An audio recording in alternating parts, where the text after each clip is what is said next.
Germanton super speciality hospital, doctor Mir Jawad Zar Khan, senior experienced orthopaedic surgeon, bone fracture, joint replacement, hip replacement और spine surgery कामयाबी से अंजाम दे रहे हैं।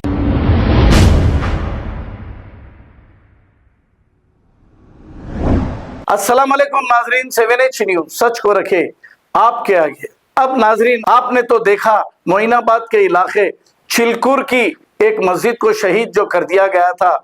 हालांकि इस मस्जिद को शहीद होकर भी काफी अरसा हो गया है, लेकिन अब वहां पर जो इमाम साहब नमाज पढ़ाए थे, अब वो किस तरीके से पढ़ाए थे, कैसे पढ़ाए थे, वो हम नहीं बता सकते, आपने खुद देखा है।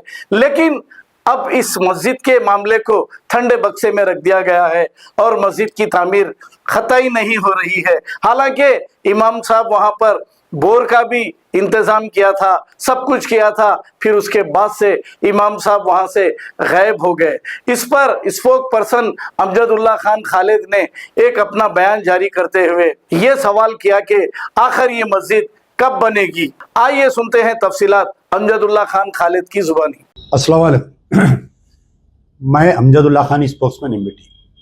आज जो है मजलिस बचाओ तहरीक के सदर दफ्तर चंचलगोड़े पे एक इजलास ज़ेर सदारत मजीदुल्ला खान फरत, सदर मजलिस बचाओ तहरीक, और दीगर तमाम कायदीन, जनाब मुस्तफ़ा महमूद जनरल सेक्रेटरी साहब, जनाब राशिद हाशमी साहब जॉइंट सेक्रेटरी, सिकंदरुल्लाह खान साहब, मोहम्मद उस्मान साहब, अल्ताफ़ नसीब खान साहब और हमारे दीगर यानी जो भी सिस्टर ऑर्गेनाइजेशन दीगर तंजीमों की तरफ से मौलाना अब्दुल जब्बार साहब जो तेलंगाना माइनॉरिटी जागृति समिति के सदर हैं, एक मीटिंग कंडक्ट की गई थी। इसका मतलब ये था कि 22 जुलाई 2024 के दिन रात में जो यानी शाम के औकात में मोइनाबाद में जो मस्जिद जागीरदार को शहीद किया गया था, आज जो है मुकम्मिल 3 हफ्ते कंप्लीट होने को आया है। अभी तक भी जो है उस मस्जिद को वहाँ पर रिकन्स्ट्रक्शन यानी दोबारा उसी मुकाम पर बनाने की बात अभी तक स्टार्ट नहीं की गई। और दोबारा वहाँ पर बनाने की बात छोड़िए कि वो खातियों को अभी तक गिरफ्तार नहीं किया गया कि मेन कौन है उसका परपिटेटर। डोज़र चलाने वाले को गिरफ्तार किया गया, अभी तक उसका मेन बॉस कौन है, who is the main culprit, उसको अभी तक गिरफ्तार नहीं करी मोइनाबाद पुलिस। और बड़े अफसोस की बात है कि 3 हफ्ते गुजर गए कि चीफ मिनिस्टर रेवंत रेड्डी साहब का अभी तक वो डेमोलिशन के खिलाफ में कोई स्टेटमेंट नहीं आया। तो जो मुसलमान कांग्रेस को वोट दिए थे, आज उनके साथ बहुत बड़ी दिलाजरी हो रही है कि एक मस्जिद शहीद हो गई। कांग्रेस एक सेकुलर पार्टी है और एक secular chief minister Revanth Reddy, ये जो मस्जिद शहीद हुई, मस्जिद जागीरदार, उसके ऊपर बोलने के लिए उनके पास 30 सेकंड का टाइम नहीं है। तो सारे तेलंगाना के ही मुसलमान नहीं बल्कि पूरे हिंदुस्तान के मुसलमान देख रहे हैं। और बड़े अफसोस की बात है कि राहुल गांधी, हिंदुस्तान में कोई भी वाक़यात होते हैं दलितों के साथ या किसी और मज़ाहिब के साथ में, तो राहुल गांधी या प्रियंका गांधी उनके मकान पहुंचते हैं। और ख़ास तौर पर अगर वो बीजेपी रूल्ड स्टेट में ये वाक़यात पेश आ रहे हैं तो ये उनके मकान पहुंचते हैं और बड़ा बयान देते हैं, एजिटेशन करते हैं। और वही राहुल गांधी, वही प्रियंका गांधी, वही सोनिया गांधी उनके रूल्ड स्टेट में जब एक अल्लाह के घर को, मस्जिद जागीरदार को शहीद किया जाता है तो AICC से कोई स्टेटमेंट नहीं आता। ये बड़े अफसोस की बात है कि आप जो है एक तरफ पर प्रधानमंत्री बनना चाह रहे हैं हिंदुस्तान की सबसे बड़ी अक़लियत मुसलमान, और सबसे ज़्यादा आपको तेलंगाना में मुसलमान वोट दिए और कर्नाटका में मुसलमान वोट दिए, जिसकी वजह से 2 सरकारें बनी आपकी, और आप उस अक़लियतों की इबादतगाह को शहीद होता है और आपके मुंह को सांप सूंघ जाता है। ना राहुल गांधी स्टेटमेंट देते हैं, ना प्रियंका गांधी स्टेटमेंट देते हैं। पंजाब में शायद मैं समझता हूँ कि कोई एक सर्कस में आग लगने से कुछ लोग मर गए, तो राहुल गांधी रात के 2 बजे स्टेटमेंट देते हैं, उसकी निंदा करते हैं और मुकामी कांग्रेस के लीडरों को बोलते हैं कि आप जाओ एजिटेशन करो। तो क्या राहुल गांधी को ये बात का पता नहीं है कि मोइनाबाद में एक मुसलमानों की मस्जिद को शहीद कर दिया गया? रेवंत रेड्डी साहब अपने आप को सेकुलर कहते हैं, वो अभी तक कोई स्टेटमेंट नहीं दिया, क्या वजह है? जितने तंजीमें, जितने उलमा, मशाइखीन, सियासी गैर सियासी तंजीमें जो कांग्रेस की मुहिम चलाए थे, देखिए कांग्रेस को मुसलमान वोट देने की, बीआरएस को रिजेक्ट करने की सबसे मेन वजह क्या है, ये गौर करिए आप। हालांकि चीफ मिनिस्टर के चंद्रशेखर राव साहब कई अच्छे स्कीम्स ला रहे थे मुसलमानों के लिए, उसके बावजूद तमाम मुसलमान एन रोड बीआरएस को रिजेक्ट करने की मेन वजह थी कि वो मस्जिदों को शहीद कर रहे थे। चाहे वो मस्जिद एक खाना के नाम पे हो क्यों ना हो, कोत्तागुड़म की मस्जिद जो जंगल की मस्जिद है उसका नाम क्यों ना, वो मस्जिद क्यों ना हो, शामिर पेट की मस्जिद क्यों ना हो, आपके सेक्रेटेरिएट के 2 मसाजिद क्यों ना हो, मसाजिद की शहादत की वजह से केसीआर को रिजेक्ट किया गया। अब कांग्रेस भी इसके मामले पे खामोश है। हैरत की बात है कि आज की तारीख तक यानी कहीं चेन स्नैचिंग होती और चेन स्नैचिंग के गैंग को गिरफ्तार करते तो deputy commissioner of police press conference लेते। 5 किलो गांजा अगर कहीं किसी कने से पकड़े जाता तो उसका सिटी का कमिश्नर या कमिश्नरेट का कमिश्नर या एसपी प्रेस कॉन्फ्रेंस करके खातियों को लाके प्रेस के सामने पेश करता। आज की तारीख तक मोइनाबाद पुलिस स्टेशन जो साइबराबाद का हिस्सा आता है वो अभी तक भी खातिलों को पकड़े या नहीं पकड़े किसी को नहीं मालूम।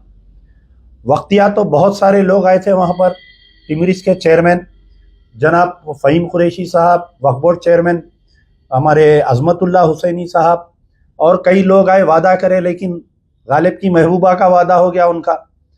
तो आज ये तय किया गया कि मजलिस बचाओ तहरीक और दीगर कई तंजीमों से हमने आज बात की, हमारे जनरल सेक्रेटरी साहब सबसे फ़ोन पर बात की है कि कई तंजीमें हैं जो हम चीफ मिनिस्टर से मिलना चाहते हैं, मिल के उनसे ये पूछना चाहते हैं कि भाई ये मस्जिद शहीद हुई, अभी तक कातिलों को क्यों गिरफ्तार नहीं किया गया?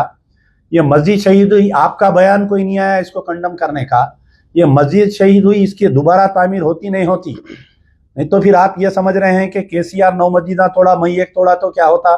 मैं तो 5 साल का चीफ मिनिस्टर हूँ। तो ये जो है कौमों की जिंदगियों में साल 2 साल 5 साल कोई वैल्यू नहीं रखते।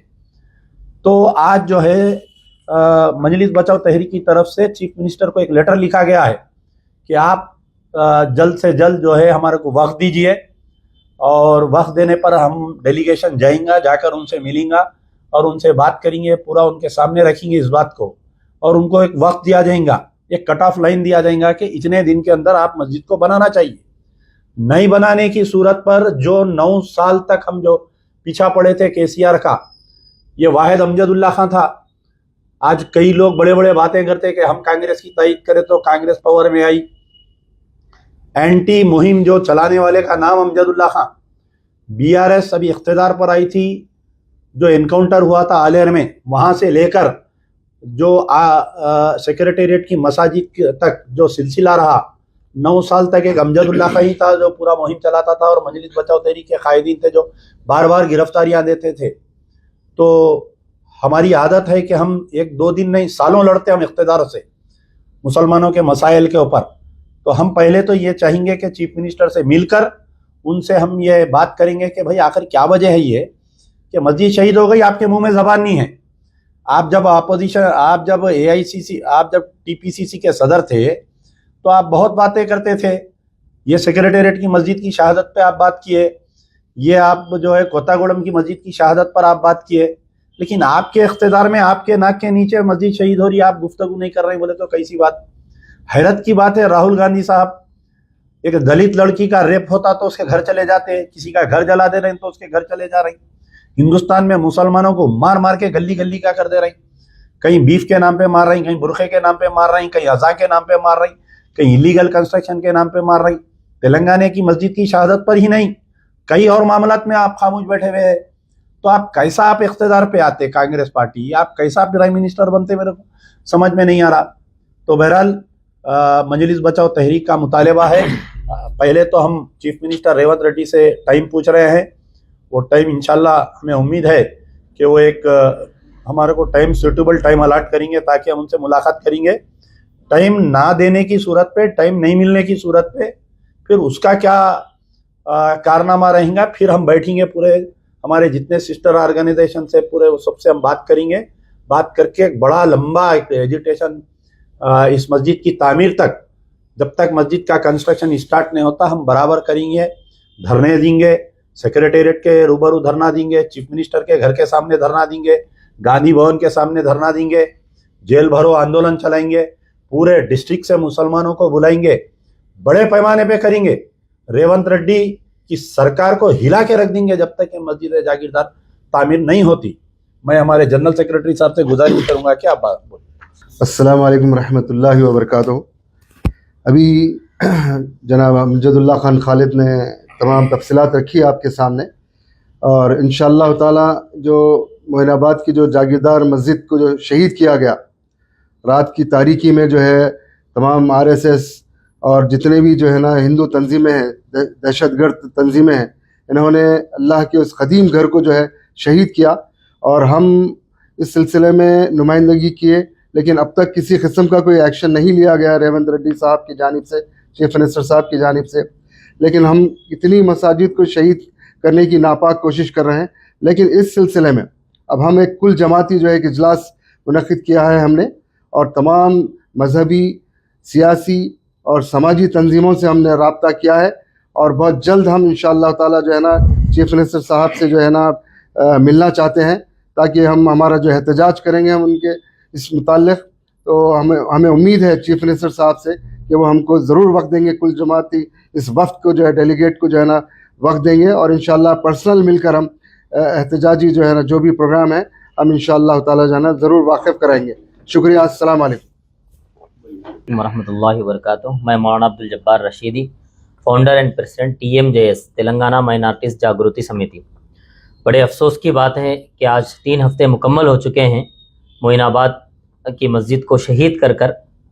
हम ये सोच कर कांग्रेस को इक़्तिदार में लाए थे, और तेलंगाना में कांग्रेस को इक़्तिदार में लाने में सबसे पहले तेलंगाना के मुसलमानों को और मुसलमानों को कांग्रेस से जोड़ने में सबसे बड़े अहम किरदार अगर कोई अदा करे हैं तेलंगाना में, तो वो मजलिस बचाओ तहरीक अदा करी है और जनाब अमजदुल्लाह खान साहब अदा करें।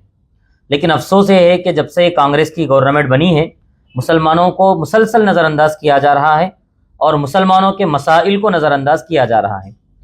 बड़ी अफसोस की बात है कि मस्जिद शहीद हुई, 3 हफ्ते गुजर गए हैं, अभी तक कांग्रेस के कोई मिनिस्टर, कोई MLA या CM उस पर कोई गुफ्तगू करने के लिए तैयार नहीं है, कोई बयान देने के लिए तैयार नहीं है। जिस तरीके से BRS की जो है साबिक़ा हुकूमत थी, वो भी अपने अना और अपने तकब्बुर में भरकर 9 मस्जिदें वो शहीद किए थे, और वो सोच रहे थे कि तेलंगाना में बादशाहत हमारी बरकरार रहेगी। लेकिन तेलंगाना के अवाम ने, मुसलमानों ने जो गम और गुस्सा था वो अपनी वोट की शक्ल में दिखाया और उनको अपोजिशन में बिठा दिया। उसके बाद कांग्रेस को इक़्तिदार दिए, लेकिन अफसोस के कांग्रेस भी वही उनके राह पर चलती है। हम ये उम्मीद करते हैं, अभी हमने यहाँ बैठ कर फैसला किया कि हम जो है जनाब अमजदुल्लाह खान साहब की सदारत में, उनकी रहबरी में हम CM साहब से वक्त लेंगे और उनसे मिलने की कोशिश करेंगे। अगर वो वक्त दें तो हम उनके सामने जो है इस सारे मसले को रखेंगे। अगर मुख्तलिफ तंजीमों और मुख्तलिफ जमातों के, और मैं उन तमाम तंजीमों और उन जमातों को भी बुलाता हूँ जो बढ़ चढ़ कर कांग्रेस की डिस्ट्रिक्टों में खुसूसन कांग्रेस की तायद करते थे, कांग्रेस के स्टेज चढ़ते थे और कांग्रेस के लिए वोट डालने की भीख मांगते थे, लेकिन आज उनकी जुबानें बंद है, उनकी जुबानों पर ताले लगे हुए हैं। उन तमाम से गुजारिश करता हूं कि हमारी ये जो तंजीम, जो मुख्तलिफ तंजीमें मिलकर MBT के बैनर के नीचे जो है हम जा रहे हैं मोइनाबाद की मस्जिद के हक के लिए, इंसाफ के लिए। आप तमाम भी अगर इंसाफ पसंद है, हक परस्त है, आपको इंसाफ से और मुसलमानों से मोहब्बत है, तो अल्लाह के घरों से मोहब्बत है, तो आप भी आइए, हमारे इस जो है इस काम में आप भी हिस्सा लें और आप भी हमारे शाना बशाना होकर खड़े हों। हम उम्मीद करते हैं कि आप ऐसा ही करेंगे, और हम कांग्रेस की हुकूमत से भी ये उम्मीद करते हैं कि आप हमें वक्त देंगे, और अगर वक्त न देने की सूरत में इंशाअल्लाह हमारे पास लड़ने की ताकत है, फाइट करने की ताकत है। हम हिम्मत हारने वाले नहीं है। हमारे पास अल्हम्दुलिल्लाह बेहतरीन कायद और बेहतरीन रहनुमा मौजूद है। इंशाअल्लाह उनकी रहबरी में हम जो कर सकते हैं कानूनी दायरे में रहकर इंशाअल्लाह हम करेंगे और इंसाफ लेकर रहेंगे। Germantown super speciality hospital, doctor Mir Jamat Jar Khan, senior experienced orthopaedic surgeon, bone fracture, joint replacement, hip replacement और स्पाइन सर्जरी कामयाबी से अंजाम दे रहे हैं। इसके अलावा neuro surgery, cardiology, gynaecology, dental, general medicine, dialysis और फिजियोथेरेपी जैसे शोबाजात में इंतहाई कामयाबी के साथ वाजबी फीस में इलाज किया जा रहा है। शेयरिंग और प्राइवेट रूम्स। अस्पताल में 24 घंटे MRI, CT scan, 2D digital X ray, ultrasound, operation theatre, ICU और लैब की सहूलत दस्तयाब है। आपकी उम्मीदों के ऐन मुताबिक Germanton super speciality hospital, pillar number 150, Attapur, Hyderabad. खबर है शहर की, खबर है गाँव की, खबर है सारी दुनिया की। 7H न्यूज पसंद आए तो लाइक कीजिए, शेयर कीजिए और सब्सक्राइब करना ना भूलें। 7H news.